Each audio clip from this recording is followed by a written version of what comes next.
বর্ধমান জেলার মেমারি 2 নম্বর ব্লকের বিজুর গ্রাম পঞ্চায়েত এলাকার দখলপুরের কাছে যে দখলপুর গ্রাম এবং কালনা বর্ধমান যে রুট বা নিকটবর্তী যে বাজার সাতকেছিয়া বাজার, সেখানে যাওয়ার যে সংযোগকারী রাস্তা, সেই রাস্তা কিন্তু গতকালের বৃষ্টি, একটানা বৃষ্টি এবং এখানকার যে ক্যানেলের জল, সেই জল ছাড়া হয়েছে, সেই জল দুটি জলে কিন্তু একেবারে রাস্তা জলমগ্ন হয়ে গেছে এবং এই যে রাস্তা সংলগ্ন যে সমস্ত বাড়িগুলি রয়েছে, সেই বাড়িগুলো কিন্তু একেবারে জলমগ্ন হয়ে গেছে।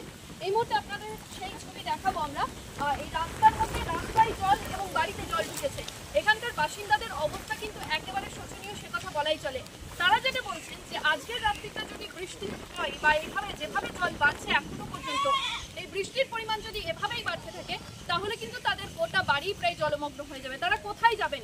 ইতিমধ্যে বেশ কিছু বাসিন্দা এখানকার বাড়িঘর ছেড়েছেন। আমাদের সঙ্গে যারা রয়েছেন তাদের সঙ্গে একটু কথা বলবো, একটু জানার চেষ্টা করবো। এটা কোন জায়গা? এটা দখলপুর সাঁকো মানে দখলপুর সাঁকো। হ্যাঁ, তো আপনাদের বাড়িঘর তো প্রায় আছে। এবার আজকে রাত হলে যেতে হবে, ব্যবস্থা নাহলে কোথায় যাবো, কি করবো সেই চিন্তা একটা। তাদের ঘুম হচ্ছে না কো। বাড়ছে। হ্যাঁ বাড়ছে, হ্যাঁ বাড়ছে। কখন থেকে জল বেশি বাড়ছে? বাড়ছে ওই ভোরবেলা থেকে মনে হয় না। এবার যারা দেখতে পাচ্ছে রাতে পড়ছে ফিরছে, মেয়ে ছেলে আমি বাড়িতে রয়েছি, ঘুরে বেড়াচ্ছে, কাজ নেই, কাজে কামে যেতে পারছে না। বাইরে আশালতা বাড়ি, সব কিছু মাটির বাড়ি। মাটির না, ইটেরই বাড়ি। সেই কোন যুগে করেছি, কমাই দিয়ে করেছি। বাবা থাকতে, শ্বশুর থাকতে কোনো রকম কষ্ট হচ্ছে, শ্বশুর গায়ে দিয়ে আমি তো করেছি কোনোরকম মাঠে ঘাটে কাজ করে। দেখতে পাচ্ছেন যে এই এলাকার যারা বাসিন্দা রয়েছে, সেই বাসিন্দারা কিন্তু পুরোপুরি একেবারে যেটা বলছেন, তাদের বাড়ি জলমগ্ন হয়ে যাচ্ছে এবং এইভাবেই যদি বৃষ্টির জল হতে থাকে এবং বৃষ্টির জলের পাশাপাশি যদি এই ক্যানেলের জল এইভাবে বাড়তে থাকে তাহলে কিন্তু তাদের অবস্থা খারাপ। তাদের অবস্থা এতটাই খারাপ যে তাদেরও বাড়ি ছাড়তে হবে। এই এলাকার বেশ কিছু বাসিন্দা ইতিমধ্যে বাড়ি ছেড়েছেন। আরো একজন দিদি আমাদের সঙ্গে রয়েছেন। আপনাদের পাড়াতে দেখলাম একজন বাড়ি ছেড়ে চলে যাচ্ছেন, কেন ছেড়ে গেলেন? জলের জন্য। জল বাড়ছে, নাগাতে জল বেড়ে যাচ্ছে। জল বাড়লে তো থাকবেই কোনো মানুষ বাড়িতে। পাখির বাড়ির দেওয়াল কি পড়ে যাচ্ছে? আর একটু জল বাড়লে রান্না বান্না হয়েছে? হ্যাঁ, রান্না করলাম এখন কোনো মতে। সবারই তাই করবো, গালে গালে করলাম। বাঁচতে হবে এখন, ওটা খেয়ে বাঁচতে হবে এখন, কিছু করার নেই। কি মনে হচ্ছে মানে জল বাড়লে এখন আমাদের উঠে যেতে হবে, জল বাড়ে উঠে যেতে হবে, কিছু করার নেই আমাদের। এখন কোথায় যাবো এখন দেখতে হবে আমাদের। স্থানীয় পঞ্চায়েত বা বিডিও অফিস কেউ এসেছিল আপনাদের এখানে? এখনো আসেনি কেউ, শুধু গ্রামের সদস্যরা এসেছিল, ওরা দেখে গেছে, বাড়িতে সব ক্যামেরা করে নিয়ে গেছে। এখন তো আপনাদের কি কোনো জায়গায় কোনো স্কুল বা কোনো সেফ জায়গায় তুলে নিয়ে যাওয়ার কিছু কথা বলেছে? এখনো কিছু বলেনি। স্কুল বলেনি, ধারে এখানে স্কুল আছে, এখন ওইগুলো ডুবে যায়। জল বাড়লে যেতে হবে কিনা ভালো মন্দ কিছু বলেনি। আর জল বাড়লে তো অনেক লোক আছে, এইদিকে কি গ্রাম আছে? এদিকে ডোবেনি, ডুবে না এখানটাতে, এইখানে এই রাস্তাটা এই রাস্তাটাই ডুবে যায় পুরো। একদমই যেমনটা বলছেন তারা, যে এই যে সংযোগকারী রাস্তা এবং এই সংযোগকারী রাস্তার পার্শ্ববর্তী যে সমস্ত বাড়িগুলি রয়েছে, এই গোটা পাড়া কিন্তু জলমগ্ন এবং এই রাস্তাটিও এমনভাবেই জলমগ্ন হয়ে পড়েছে যে প্রায় যোগাযোগ বিচ্ছিন্ন হয়ে পড়েছে ওই দিকের গ্রামগুলি, এমনটাই বলা চলে। দখলপুর সহ ওই দিকের যে সমস্ত গ্রামগুলি রয়েছে, এখানকার যে মাঠ তাও জলমগ্ন এবং রাস্তাও জলমগ্ন। আপনাদের আরো একটা সরাসরি সেই ছবি দেখানোর চেষ্টা করবো আমরা।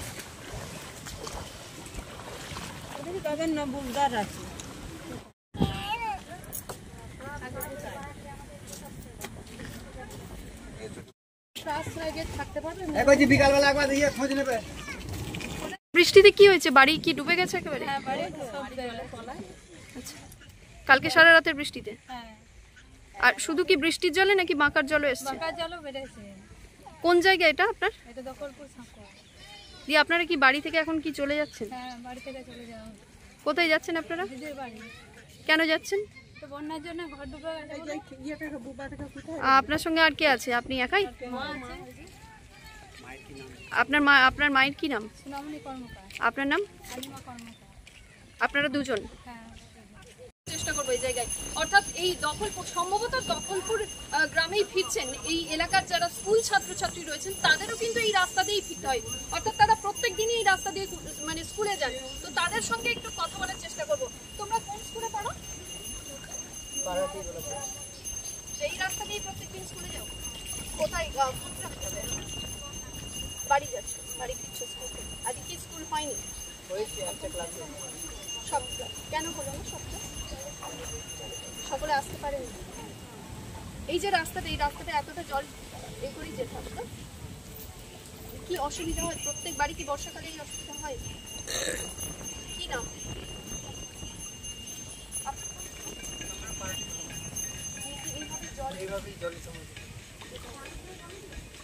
প্রত্যেক বাড়ি কি বর্ষাতে এই সমস্যা হয়? প্রত্যেকবার হয় না, মাঝে মাঝে মানে এক বছর হয়েছিল, আরেক বছর পরে মানে একটু এক বছর পর পর। কি চাইছেন মানে আপনাদের এই জায়গার স্টুডেন্ট আপনারা কি চাইছেন? সরাসরি তো একটু যাতায়াতে অসুবিধা হয় সেটাই। দেবাশিস বাবু।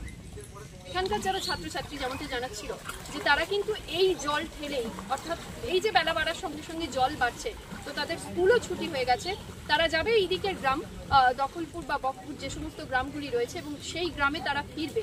তাদের কিন্তু এই জলমগ্ন পরিস্থিতিতে রাস্তার এই জল ঠেলেই কিন্তু তাদেরকে যেতে হচ্ছে।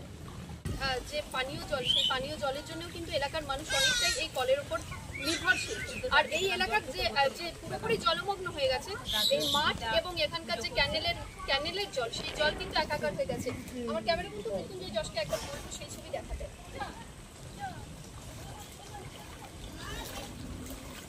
দাদা একটু এদিকে আসুন তো, একটুখানি আসুন, একবার আসুন। ছিলেন আপনি, তাই না? আপনি কোথা থেকে আসছিলেন দাদা? কি গ্রাম এটা? দখলপুর। আপনি কি এই যেভাবে আসছেন প্রায় 1 কোমরের কাছাকাছি জল নাকি? জল ক্রমাগত বাড়ছে। কি মনে হচ্ছে এভাবে যদি জল বাড়তে থাকে কি হবে?